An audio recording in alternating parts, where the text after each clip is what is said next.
Yang ketiga, yang mengaku tinggal di PT Kota Utama.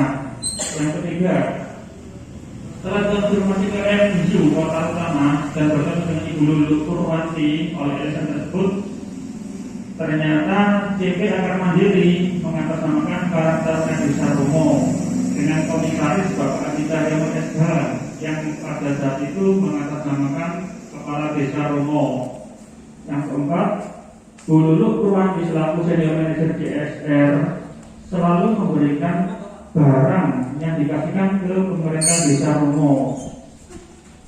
Yang kelima, limbah yang dibuang di wilayah Desa Suci Jembatan itu ya, menurut pandangan LSM tersebut harusnya ada perlakuan khusus dan tidak boleh dibuang secara sembarangan. Yang keenam, pengeluaran barang yang diambil oleh PT Akar Mandiri itu satu minggu 2 kali dari MIU tanpa pengetahuan dari pemerintah Desa Romo. Mengingat kami juga kita belum tahu juga, kami orang baru, jadi pemerintah saya mewakili kepala desa selaku PLT, kita juga kurang begitu tahu soal ini. Jadi dari LSM pelaporan itulah kita langsung bergerak, berkoordinasi sama Karang Taruna, Babinsa, Babinsa Optimas, dan Ketua RW setempat, Ketua RW Dalam Bali. Yang terakhir, pasir silika yang diambil oleh tender oleh PT Akar Mandiri itu dibeli harga 75.000 per truk kurang lebih, yang mengatasnamakan Karang Taruna Desa Romo, tetapi tidak ada kontribusi ke desa seperti itu sampai dengan hari ini. Jadi yang perlu kita bahas pada siang hari ini, Pak Camat mohon izin, yaitu klarifikasi CSR dan pembuangan limbah yang dilakukan oleh PT Akar Mandiri dan diambil dari PT Kota Utama. Ini mengatasnamakan pemerintah Desa Romo, Karang Taruna. Itu yang poin yang diterapkan dari pihak kita. Seperti itu, mungkin bisa dimulai rapat pada siang hari ini dengan bacaan basmalah. Bismillahirrahmanirrahim. Itu yang pertama, mungkin klarifikasi atau penjelasan terlebih dahulu dari PT MIU Kota Utama ya. Perwakilan dari MIU mungkin dari Bapak itu, Bapak ASD atau Ibu Lulu, waktu dan tempat kepada beliau dipersilakan. Jadi sebagai tanggung jawab terkait dengan limbah, bukan saya minta, itu tidak berada di kawasan. Itu seperti itu. Bahkan sekarang pun dari Pak Menteri selaku SHS, kita itu punya program sustainability. Apa Pak? Perhatian kita kepada lingkungan. Apa saja perhatian kita kepada lingkungan? Selain kita berupaya agar bahan baku perusahaan yang kita gunakan ini mengurangi CO2, mengurangi karbon. Yang kedua, kita mengupayakan supaya sampah-sampah yang kita dari proses produksi bisa dibawa ke masyarakat. Kita manfaatkan kembali. Itu.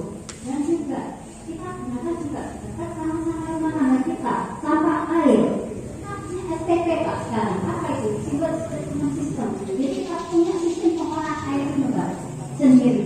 Yang lalu pun kita buang, seandainya kita buang ke kawasan. Sebenarnya itu bersih sama dia.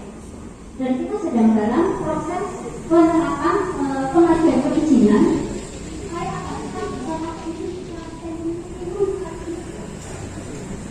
insya Allah perusahaan kami konsen tidak mengenai itu. Makanya kalau misalnya saya pun membuat taman untuk di perusahaan, mungkin bisa ngecek tanaman apa yang saya buat di situ agar tanaman untuk penggunaan karbon. Sampai saya buat itu yang kami konsen terhadap lingkungan seperti itu sih.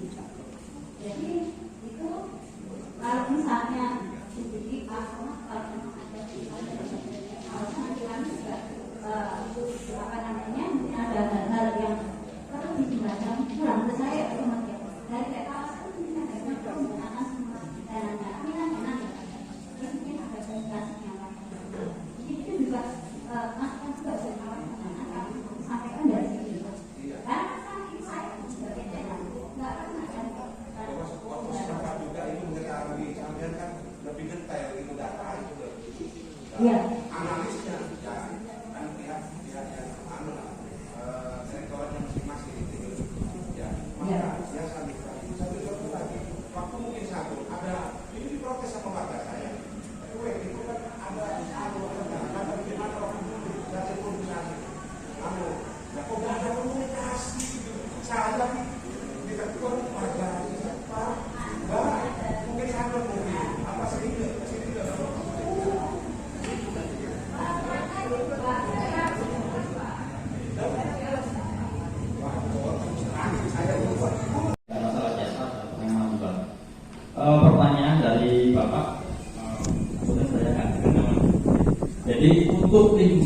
padat itu secara garis besar dibagi dua jenis Pak, B3 maupun non B3 ya. Kalau B3 itu kita nggak boleh sembarangan, jadi artinya itu ada listnya ya, di PP 22 2021 hampir 9 itu ada listnya, itu kita nggak boleh buat sembarangan, dan itu kita buat sekarang itu ada di PT PPLI ya, dan itu sudah kita verifikasi secara korporat, itu istilahnya terlisensi ya, ada izin dari kementerian.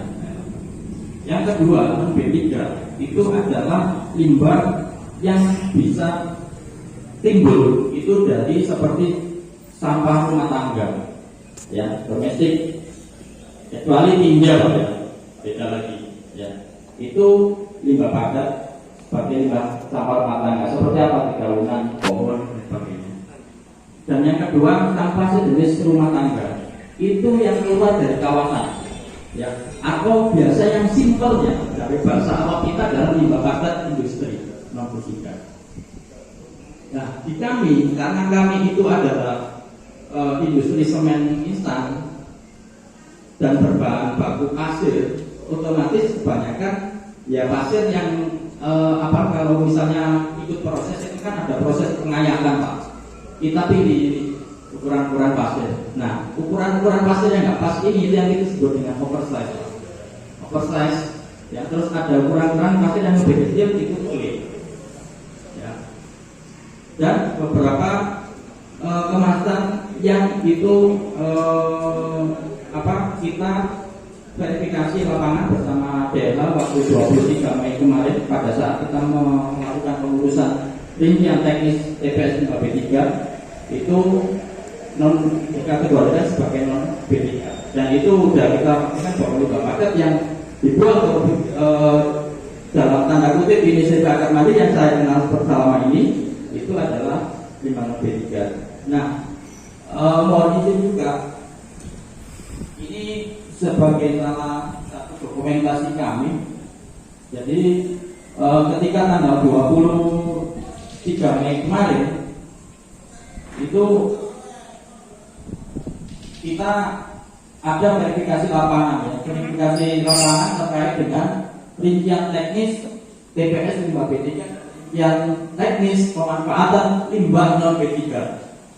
Karena kita ada bahan baku substitusi itu dalam arti dari bahan baku fly ash LTU itu sebagai limbah non B3 terdaftar, dan itu diatur dalam peraturan. Kita kalau verifikasi teknis dengan DLA ini ibarat kata, mohon maaf, itu kayak seperti mulai dari atas lantai terakhir kita diverifikasi prosesnya seperti apa, mesin yang dipakai seperti apa, yang timbulan banyak dari proses ini, tahapan ini itu apa saja. Sehingga dalam hal ini pun kita juga ada sesi konsultasi. Pak, ketika kita mengajukan ini adalah list dari daftar dari limbah B3 kita, dari pengetahuan Bapak, dari verifikasi lapangan Bapak, apakah ada yang lain? Nah, ini semua dari itu diverifikasi berdasarkan proses Bapak. Seperti itu. Sebagian besar itu adalah oversize dan clear. Yang kedua adalah kemasan sak-sak, istilahnya kalau yang lobek ataupun sak-sak yang katakanlah dari itu yang itu namanya limbah B3 seperti itu. Dan beberapa limbah padat lainnya yaitu seperti plastik yang kertas yang dari office itu juga kita kategorikan sebagai limbah sejenis rumah tangga seperti itu. Nah, dari pemaparan bulut tadi, nah sebenarnya dari internal kami, kita karena ini kita PMA dari Senggobang ya, kita ini juga dikasih mandat, ya dikasih amanat untuk apa? Untuk melakukan pengurangan sampah, Pak. Contoh misalnya Bapak kalau sekarang ke Indomaret, ke Alfamart, biasanya kan ditawarkan pakai kresek apa enggak? Ya, kalau nggak pakai kresek ya udah nggak dikasih 200 rupiah. Itu sebagai salah satu bentuk aktivitas atau pelaksanaan pengurangan sampah. Nah, di tempat kami itu kita ada namanya silo curah, Pak. Kalau misalnya ada yang lantai besar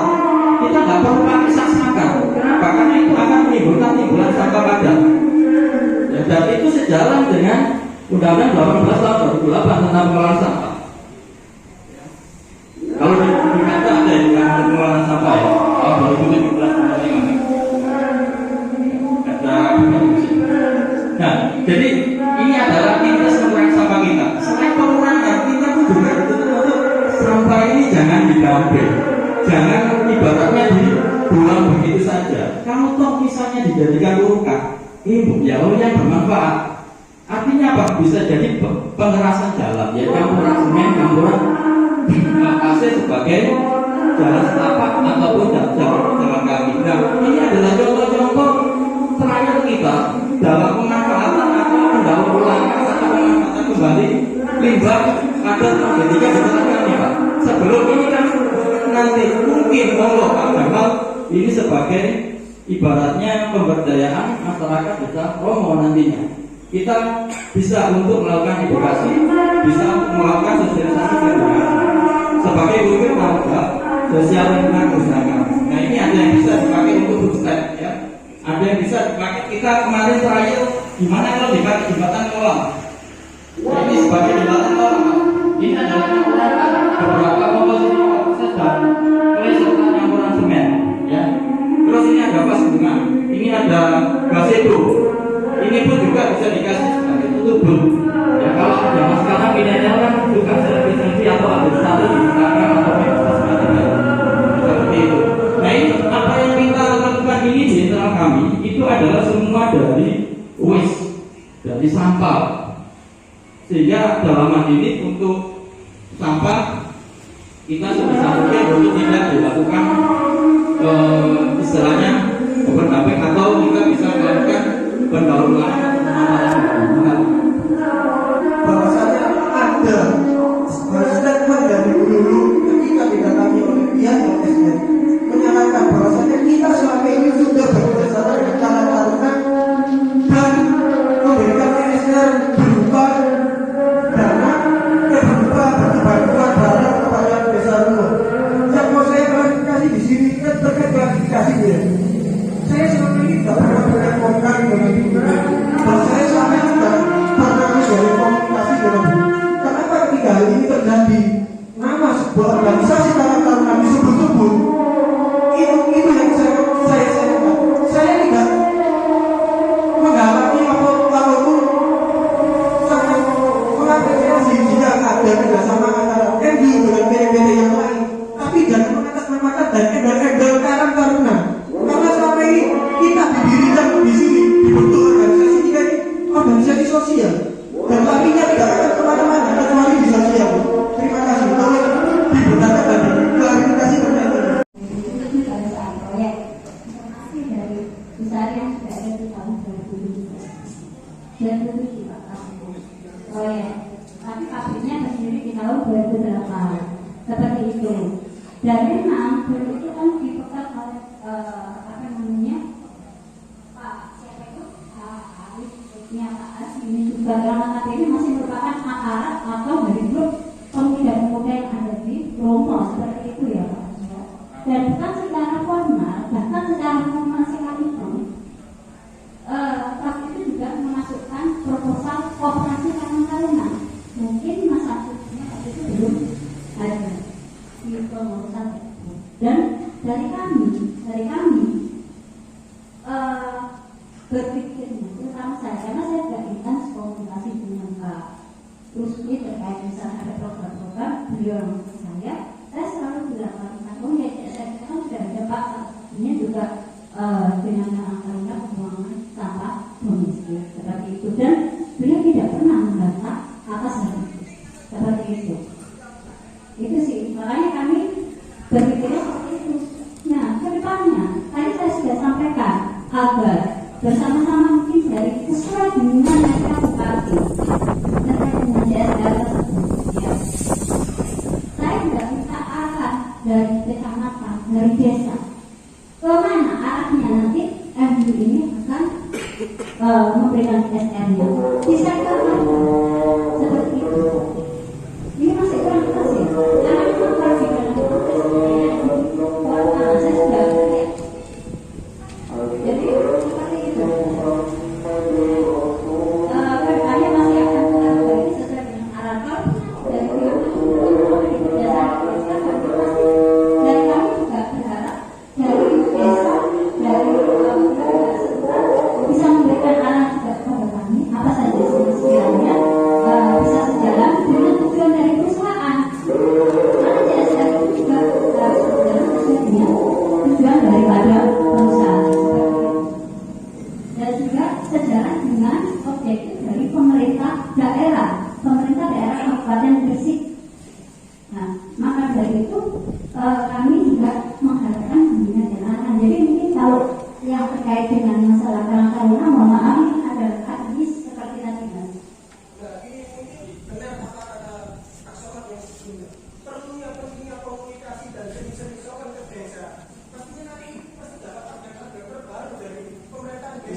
Iya mas, iya. Ini kan karena hukum mungkin tadinya bisa pencemaran nama baik, Bu. Gitu. Saking saya orangnya nggak seperti itu, karena semua di sini pas saya ada kekeluargaan, ada komunikasi yang baik. Asas itu yang perlu dan yang sangat penting. Ini Iya. yang kita pegang. Kita masih menghormati panjenengan. Ya, ya mas, terima kasih. Memang kami mungkin kemarin komunikasi satu itu mas, hanya dengan Pak Lurah, ya, hanya dengan Pak Lurah sebelumnya, dengan Pak Rubianto, mungkin gitu karena kami selama ini memang sifatnya sentral, ya. Jadi mungkin ke depan saya nggak mau sekarang dari kelurahan kalau memang perlu ada sesi kirim dari pemuda gitu. Karena kalau kami yang menjaga, kami sendiri agak susah gitu, karena memang mengingat intensitas di pekerjaan kami juga gitu. Nanti kalau misalnya dari kelurahan yang menjadwalkan, pasti saya juga akan bisa. Sebenarnya saya ada agenda hari ini dengan direksi ya. Tetapi dengan misalnya ada undang dari kelurahan, direksi akhirnya bilang kamu nggak bisa, kamu saya harus mendatangi ini seperti itu gitu. Karena kalau kami yang menjadwalkan nanti bisa dari kelurahan mungkin dari Pak Gamal selaku PLT, dari Bapak BPD program desa apa saja sih nanti kalau misalnya kita bisa kirim atau apa ya, nanti kita lakukan bersama-sama gitu ya mas ya. Ini salah satu itu hanya kami tidak akan berkomunikasi lagi satu situ, tapi juga pada Pak Suman tadi ya Pak ya. Nah apa yang disampaikan Pak Suman ini nanti akan saya sampaikan juga ke media kawasan Pak. Seperti itu. Jadi saya bantu nanti ya, mungkin masuk bagi Perda nomor 23 dan Pergub nomor 92 itu ada PSLP, program-program CSR agar terintegrasi dengan program desa maupun program-program pemerintah agar CSR tersebut sah dimakan oleh tidak hanya masyarakat di sekitar, tapi juga dimanfaatkan oleh masyarakat yang jauh dari lingkungan perusahaan.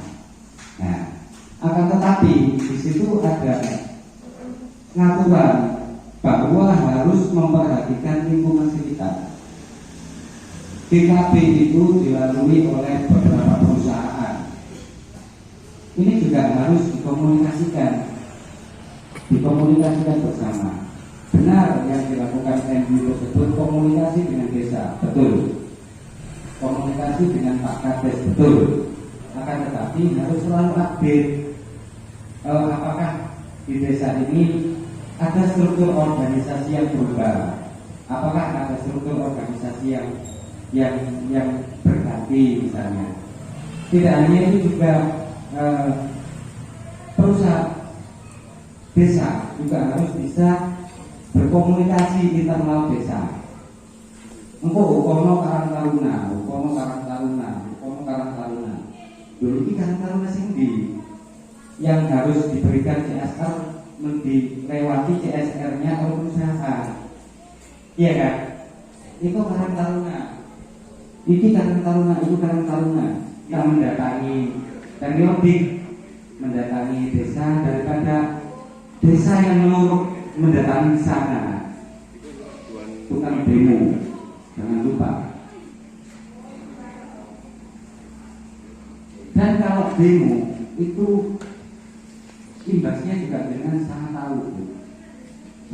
sangat ya selain mengganggu iklim investasi kita yang digadang-gadang sebagai wajah investasinya Kabupaten Gresik, Manyar itu juga akan berimbas kepada yang lain. Jadi tidak pengolahan limbah tentu ada imbas yang dirasakan oleh masyarakat. Sebagus apapun pasti ada. Dan inilah yang menjadi permasalahan tersebut jangan hanya dijadikan masalah, tapi dijadikan potensi untuk berkomunikasi dengan masyarakat, berkomunikasi dengan teman-teman LSM, berkomunikasi dengan pihak desa. Tapi harus sama-sama saling bertanggung jawab. Desa juga berusaha kondusifkan internalnya di desa, kemudian perusahaan juga menyalurkan apa yang menjadi pengolahan limbah kewajiban. Kalau limbahnya bermasalah, laporkan kepada yang berwenang. CSR gagal lagi. Nah, beda. Itu yang harus kita jalin komunikasi. Kita jalin komunikasi. Saya tetap harus menjaga iklim investasi yang ada di Kecamatan Manyar. Maksudnya Ibu harus menjaga itu, tapi juga kami berkewajiban menjaga ketentraman dan ketertiban di masyarakat. Dan saya mohon kepada pihak PTMU untuk memperbarui data terakhir terkait data-data Karang Taruna yang lama. Mohon komunikasi intensif sama pemerintah desa sekitar Karang Taruna yang baru serta bagaimana prosedurnya. Seperti itu ya, Pak Ahmad ya, untuk LSM bisa diterima ya, salah pahaman ini. Jadi bisa legowo setelah keluar dari forum ini, nggak ada lagi permasalahan di kemudian hari. Jadi demikian kiranya kami kata salah ucap saya akhiri akhirul kalam.